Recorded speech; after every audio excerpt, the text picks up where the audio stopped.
네, 안쪽 끝자리부터 부탁드립니다.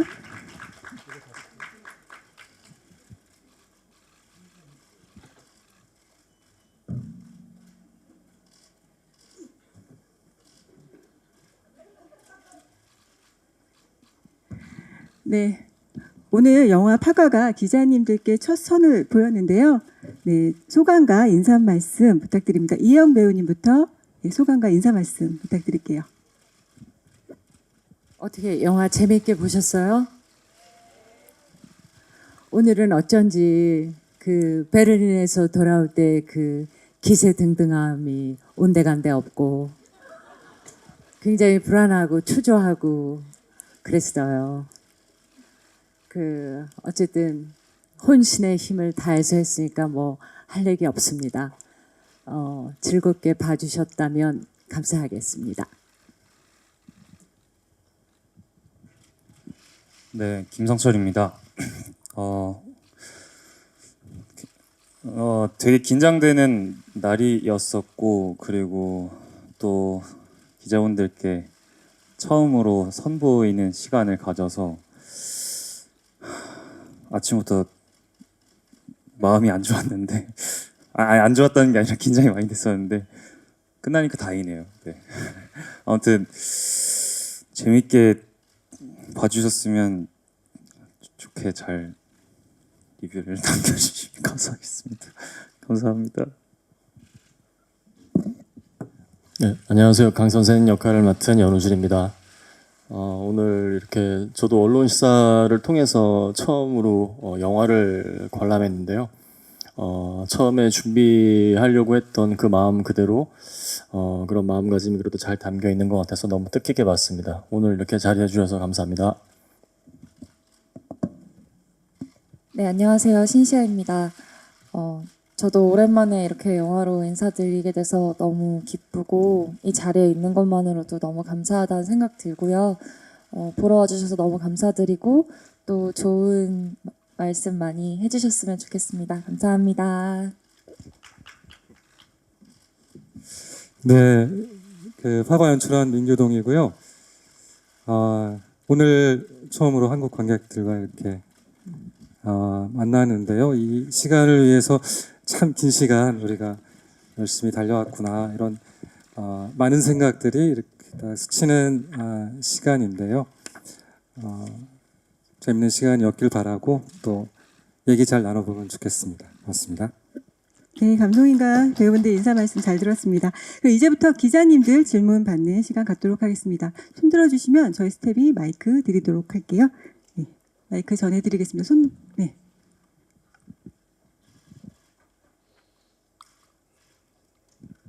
네, 안녕하세요. 저 무비스트 박은영 기자고요. 영화 너무 잘 봤습니다.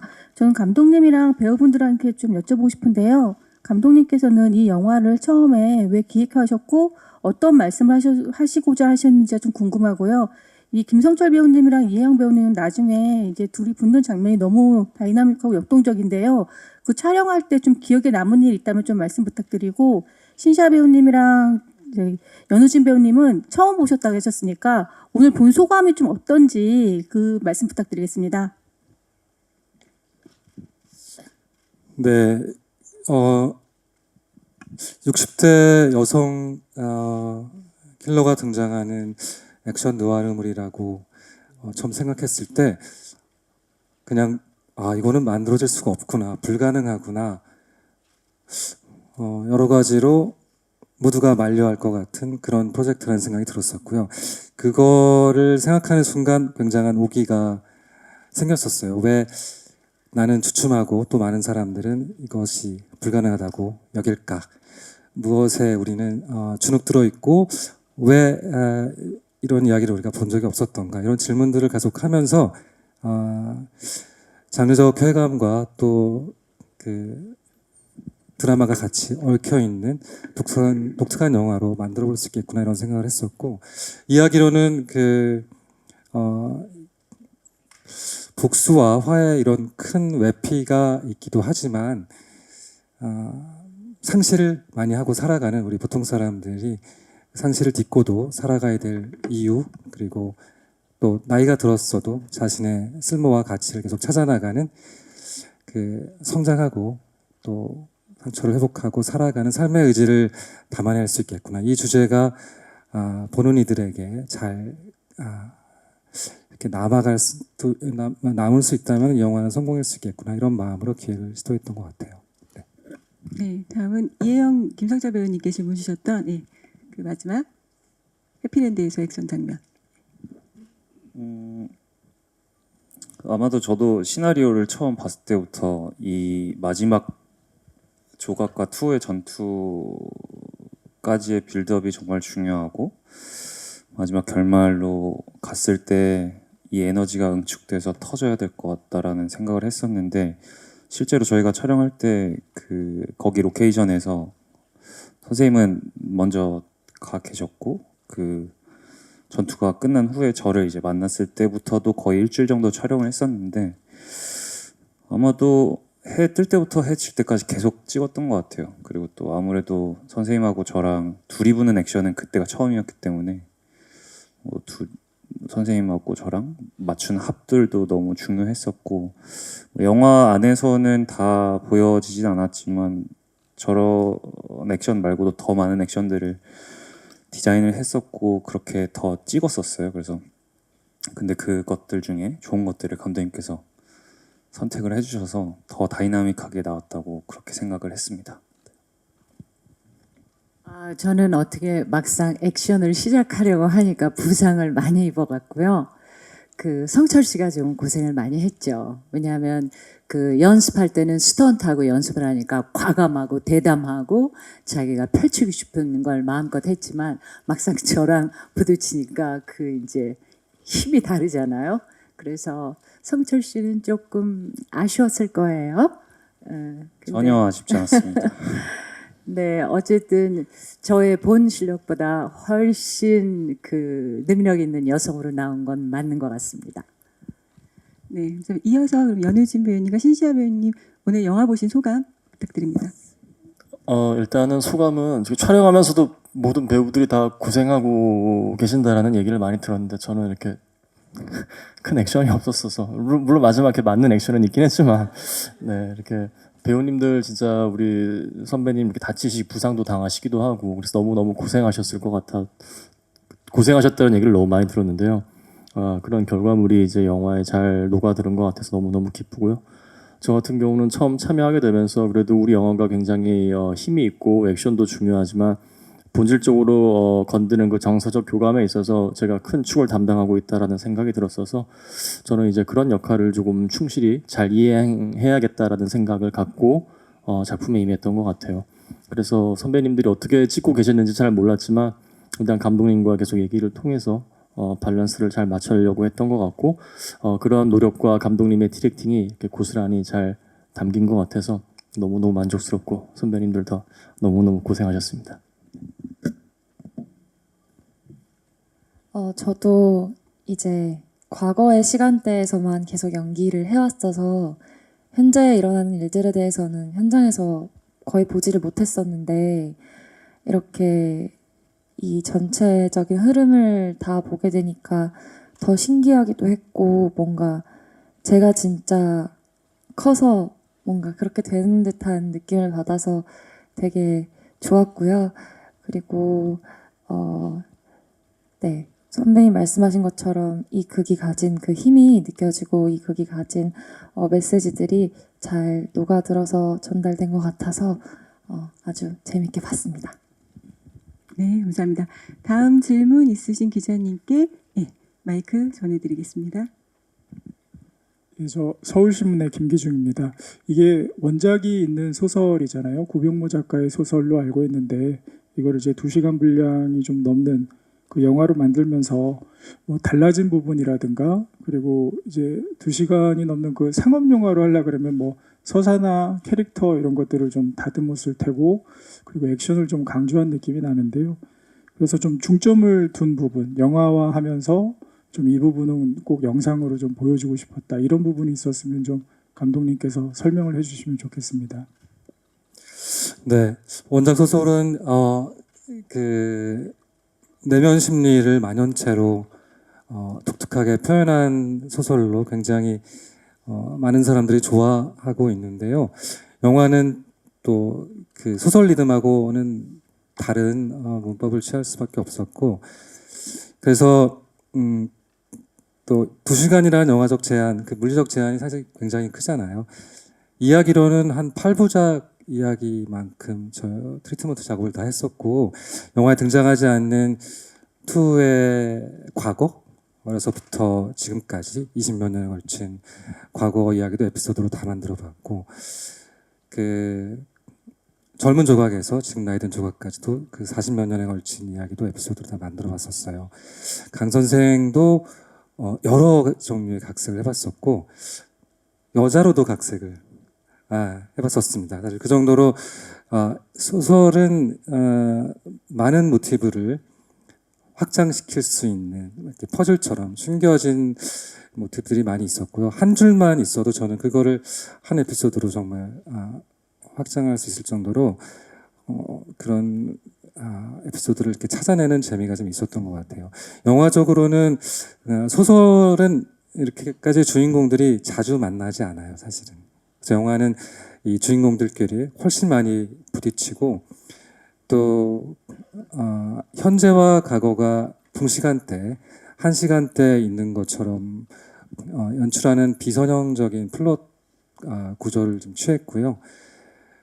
그래서 소설에서 거의 반 정도를 차지하는 엄청난 분량의 과거 이야기를 현재 이야기 안에서 등장해야 될 이유가 있는 지점에 현실적인 이야기 진행과 함께 보여주는 그런 독특한 좀 연출 방식을 좀 취해봤고, 아마 원작에 더 충실하게 잘 재현한 씬은 엔딩의 액션 부분인 것 같아요.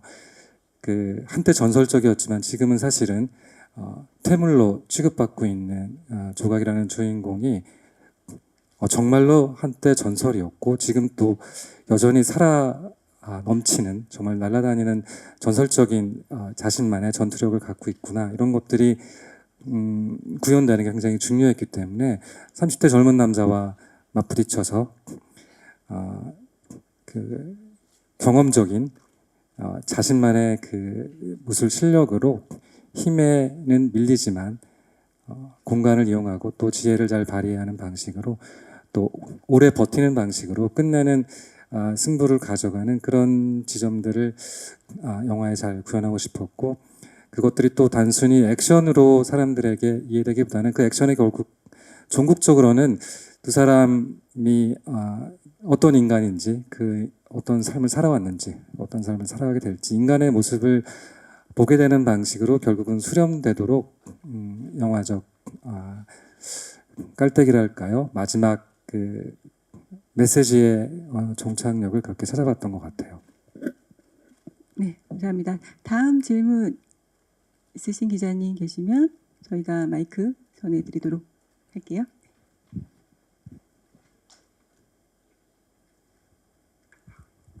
네, 안녕하세요. 저 헤럴드팝 이미지 기자인데요. 그 엔딩 크레딧에 나오는 조각이라는 곡이 이제 성철 배우가 불러서 조금 더 여운이 가는 것 같은데, 이제 감독님께서 그것을 이제 성철 배우가 부르게 하신 이유 궁금하고, 그리고 김성철 배우께서는 이제 직접 부르신 소감도 궁금하고요.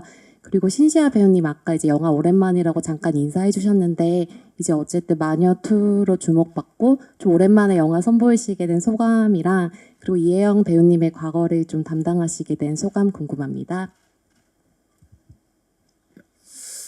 네, 그 영화 속에 조각을 흠모하는, 오마주하는 노래가 있으면 좋겠다고 촬영 전부터 생각하고 가사를 정말 오랫동안 많이 만들었어요. 그래서 여러 버전으로 1년 내내 거의 다듬다가 마지막에 용기를 내서 사실 김성철 배우에게 부탁을 했는데요.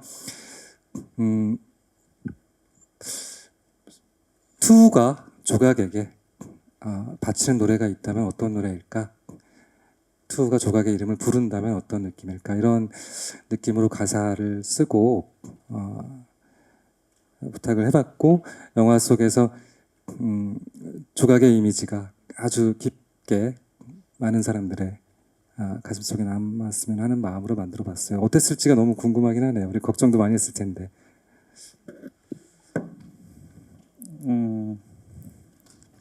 우선 가사를 봤을 때는 너무 좋다라고 생각했었고, 저는 음악의 멜로디도 중요하지만 가사를 더 중요시 여기는 사람으로서 감독님이 써주신 그 조각이라는 곡의 가사가 너무 좋았고, 근데 부르는 건 사실 굉장히 부담스러웠습니다. 굉장히 부담스러웠고, 특히나 영화의 엔딩 크레딧에 제 목소리가 울려 퍼지면 저는 그 자리에 못 있거든요, 절대로. 그래서 이게 괜찮을까? 그래서 감독님께서는 근데 그게 있으면 영화에 더 도움이 될 것 같다, 보탬이 될 것 같다라는 말씀에 용기를 좀 냈던 것 같고, 그리고 결국에 뭐 어찌됐건 2가 저는 그 말이 제일 끌렸던 것 같아요. 2가 유령이 돼서 하는 노래야. 근데 그 말이 뭔가 너무 좋은데 해서 사실 그 한마디 때문에 했습니다. 시아 배우님. 네, 저도 그 마녀 2 이후로 오랜만에 이렇게 또 제가 너무 좋아하는 민규동 감독님 작품 참여할 수 있어서 정말 촬영 회차가 많지는 않았지만 매 회차 선물 같은 마음으로 되게 행복하게 촬영했고요. 그리고 이렇게 다시 뵙게 돼서 너무 좋고요. 사실 이혜영 선배님은 정말 저한테는 완전 레전드이자 우상 같은 선배님이신데, 제가 그런 선배님이랑 같은 작품에 또 그 어린 시절을 연기할 수 있게 돼서 책임감도 더 들었던 것 같고, 또 굉장히 영광이었고, 패가 되지 말자는 마음으로 좀 더 저도 촘촘하게, 이제 많은 신이 나오진 않지만 그 밀도를 쌓아나가려고 많이 노력했던 것 같습니다. 네, 감사합니다. 예, 다음 질문 있으신 기자님. 예.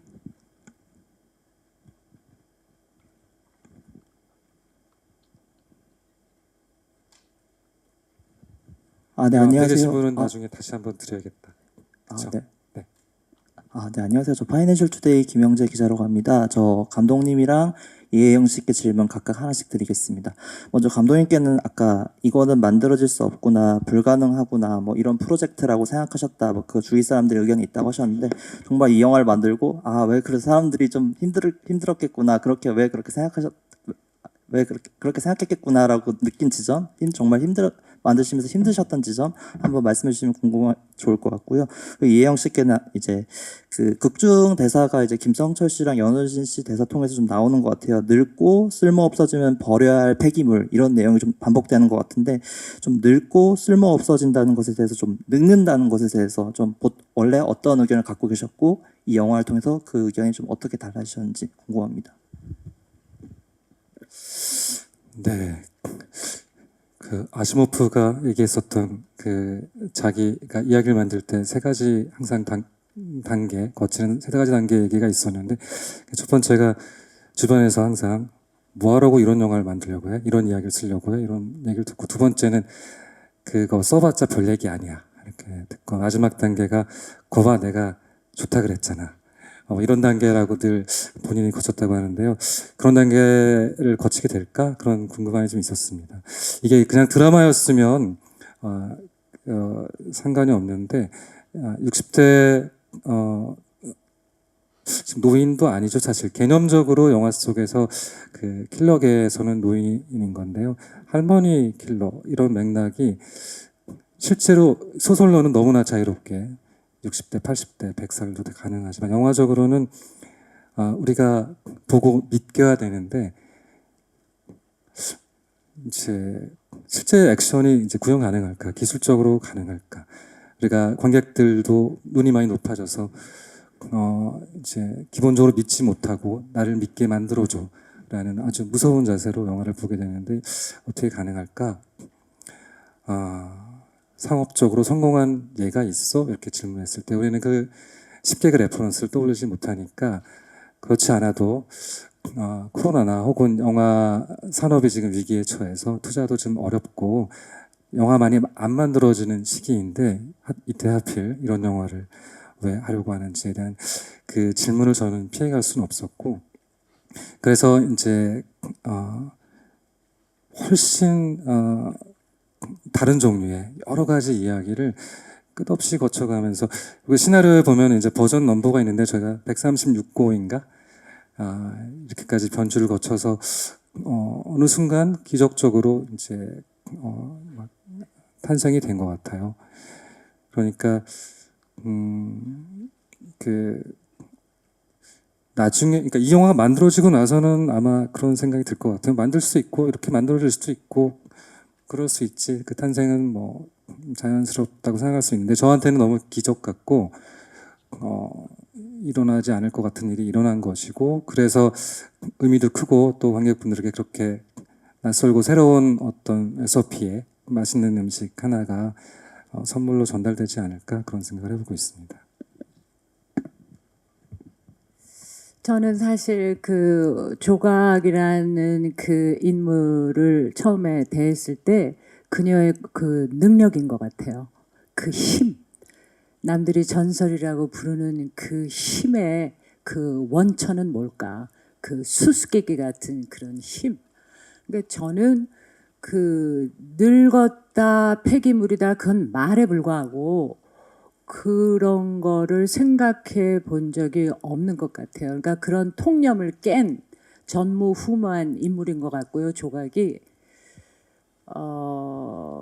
저도 그런 능력 있는 여성을 떠나서 한 인간으로서의 조각을 보여준다고 생각을 했지, 늙은 여자가 라는 생각을 안 했던 것 같아요. 네. 네. 또 이어서 앞에 계신 기자님께 좀 들어주시면 저희 마이크 바로 가져다 드릴게요. 네.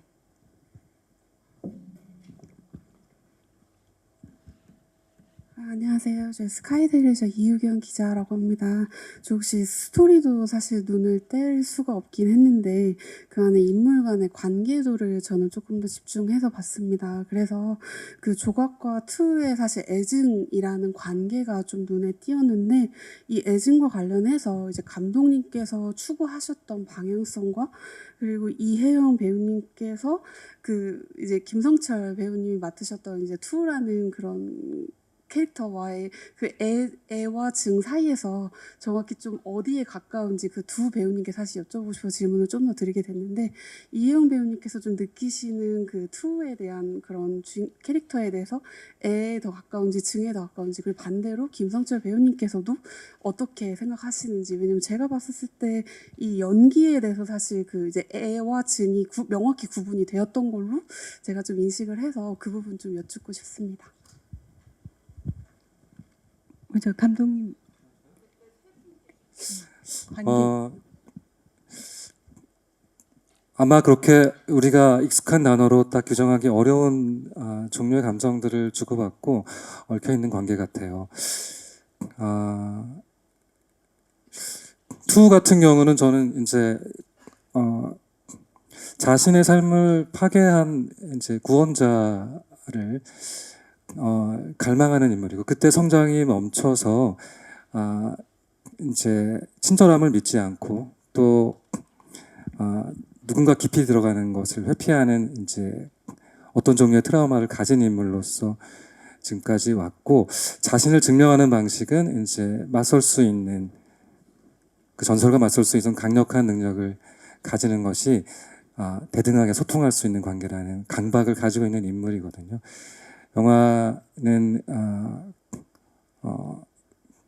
투의 그 미스터리를 가지고 조각과 부딪히는 이야기고, 조각의 입장에서는 과거의 유산을 아주 무겁게 어깨에 지고 있는데 그 유산을 다 지금 떨쳐내고 자리에서 물러나야 될 것 같은 삶의 위기감 속에 있고, 자신이 하는 일이 그리고 윤리적으로 옳은 일일까? 내가 생명이 있는 따뜻한 어떤 죄가 없는 사람조차 나는 큰 명분을 위해 그 대를 위해 소를 희생하는 게 맞는 걸까? 이런 사실 나이가 들어서 찾아온 어떤 틈이죠. 투가 말하는 그 균열 속에서 그 연민의 감정 속에 갈등하는 인물이고 그 둘의 조합은 사실은 저는 거울을 보는 느낌처럼 연출하려고 했었거든요. 둘은 굉장히 다른 맥락을 갖고 있지만 사실은 비슷한 종류의 어떤 종류의 강박 속에서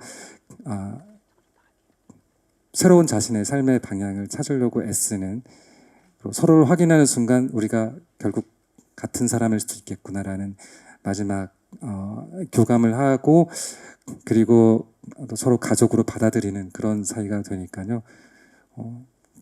보이지 않게는 그런 단순한 애증 관계를 넘어서는 묘한 아주 비극적인 운명의 닮은 꼴로서 뭐 새로운 삶의 이정표를 확인하는 관계로 둘이 합쳐지면 어떨까 이런 생각을 했던 것 같아요.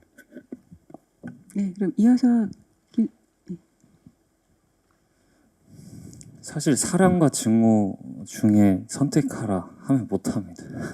이거는 그렇게 1차원적으로 접근을 못했던 것 같아요. 그리고 그렇게 접근을 하지도 않았고 감독님하고 처음 만나서 대본 얘기했을 때 그럼 투우가 조각을 찾기 전 25년은 어떻게 살았을까요? 그러면서 저희가 막 서로 막 이런저런 설정을 많이 해봤어요. 소설에는 안 나오는 어떤 얘기들 우리 영화에 더 잘 어울릴 것 같고 근데 그걸 하나씩 적고 저는 상상을 많이 하니까 상상을 하다 보니까 이 정신은 붕괴되더라고요. 절대 어떤 1차원적인 어떤 감정으로 인해서 동력을 생기는 게 아니라 어떤 목표가 생겨버리는 것 같아요. 난 이 사람을 찾겠다라는 어떤 목표.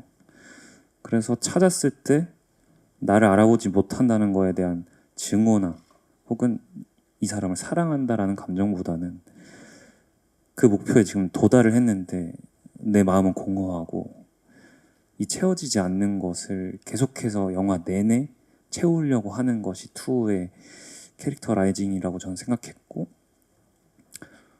덧붙여서 조각이 투우를 바라보는 그 시선 자체가 언제나 긍정적이지 않았기 때문에 더 상처를 받고 그런 캐릭터로 설정을 했던 것 같아요. 네. 조각한테 투는 실수로 남겨둔 거죠. 실수죠. 그 애도 중도 아니었고 자기가 저지른 그 실수를 정리해야 되는 거죠. 그 오랜 세월이 지나서 그래서 끝까지 해결하는. 그래서 가족으로 맞아주신 건가요? 네, 답변 감사합니다. 다음 질문 있으신 기자님, 마이크 드리겠습니다. 안녕하세요. 청년일보 이근수 기자입니다. 영화 잘 봤습니다. 그 김성철 배우님에게 질문 하나 하겠습니다. 아까 영화에서 다 보이진 않았지만 더 많은 액션씬을 찍었다고 하셨는데 이영 배우님이랑 액션 호흡이 어땠는지 구체적으로 이야기해 주시면 고맙겠습니다. 아까 혜영 쌤도 말씀하셨듯이 리허설을 하면 이제 스턴트 해주시는 그 혜경 씨가 오셔서 저희가 합을 맞추고 이런 합으로 갈 겁니다. 그럼 저는 템포를 설정을 해놓고 근데 선생님의 몸 템포를 저도 어느 정도는 알고 있기 때문에 계속 슬로우 다운을 하면서 맞췄는데도 감정이 들어가면 템포가 아예 어그러지더라고요. 그래서 감독님하고 또 선생님하고도 얘기했던 거는 이거는 드라마적으로 접근하는 게 맞다. 이건 감정으로 접근하는 게 맞는 것 같다. 이제 어떤 합이 중요한 게 아니라 우리가 드라마를 하다 보니 나오는 어떤 몸동작.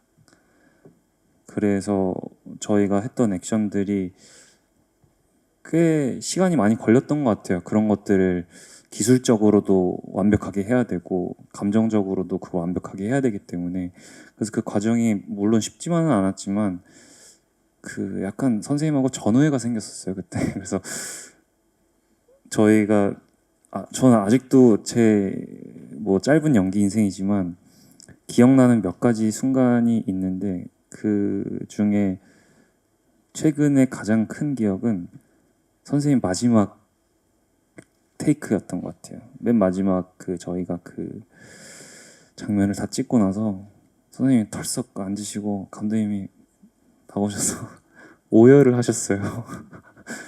저도 그걸 보면서 오열하고 셋이서 막 부둥켜 안고 막 그래서 되게 신기한 경험이다 이거.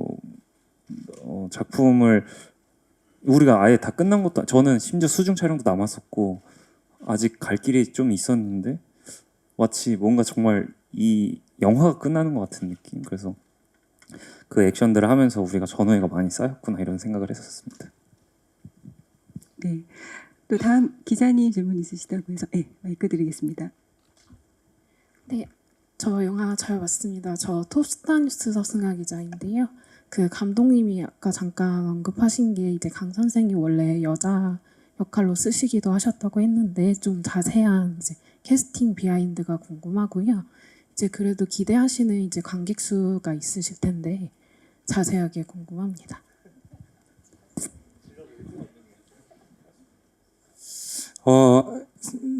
사실 이 강 선생 역할이 없으면 영화 자체가 형성이 안 되죠. 아주 암흑세계의 사람들만 나오는 또 다른 종류의 이야기였을 텐데요. 판타지가 되지 않고 그 현실적인 접점을 가지고 있는 뭔가 진짜 있을 것 같은 혹은 내가 힘들 때 진짜 연락하고 싶은 그러면 와줄 것 같은 그런 어떤 하드볼드한 세계가 바로 눈앞에 있다는 느낌을 주기 위해서는 강 선생 같은 사람이 너무 필요했고요.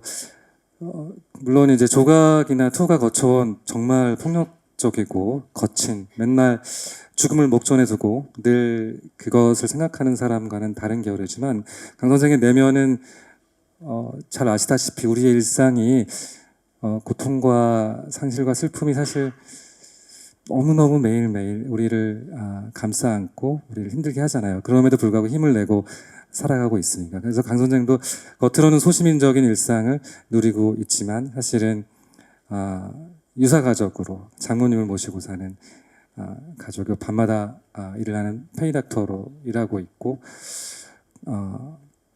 그래서 조각과 맞섰을 때 전혀 뒤지지 않는 다른 종류의 슬픈 에너지를 갖고 있는 사람이어야 되고 그런 캐릭터로 조각이 전혀 준비되지 않은 상태에서 조각이 흔들려야 되고 그것이 믿겨야 그것이 투를 또 흔들고 그것이 톱니바퀴처럼 세 개의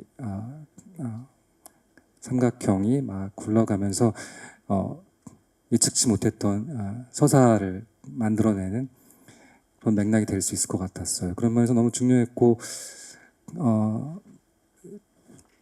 말했듯이 조각과 투가 어떤 세계에 있는지를 목격하지 못하면서 그 세계를 상상하면서 묘한 긴장감을 또 느끼면서 또 이미 아내의 죽음을 맞닥뜨렸고 그 경험한 내공으로 인해서 또 조각 앞에 전혀 쫄지 않고 그래서 조각을 더욱더 흔드는 그런 좀 보기 드문 묘한 캐릭터 연기를 잘 해낸 것 같아서 너무 좋고 고마웠고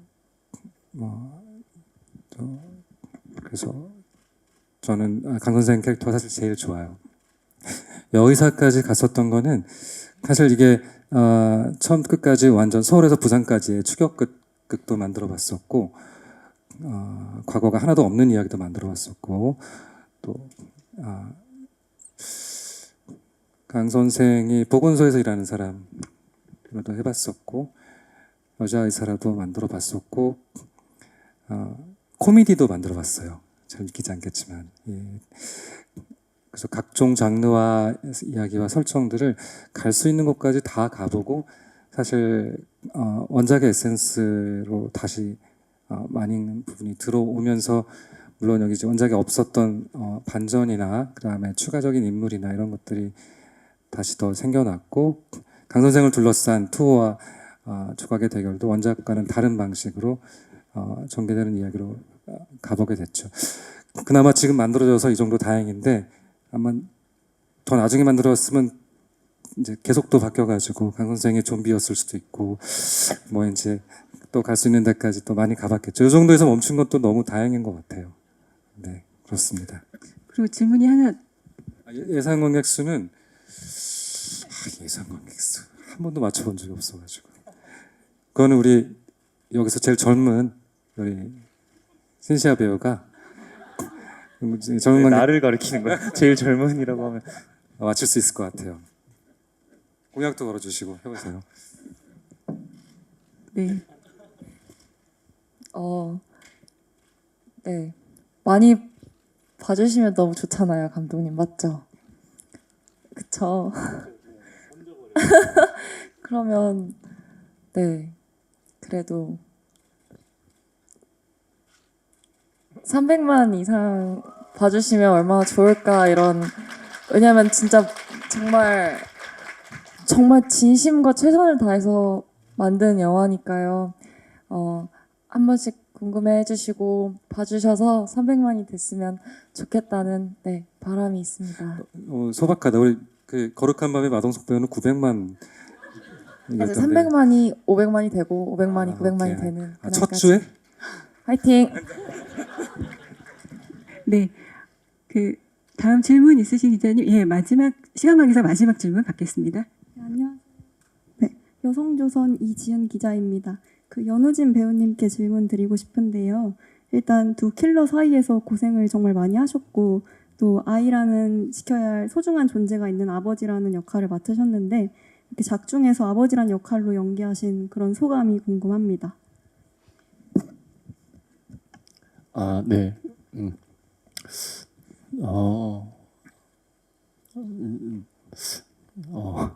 글쎄요. 아버지가 된다라는 거는 늘 진짜 막연한 제 연기 인생의 또 다른 다른 꿈이거든요.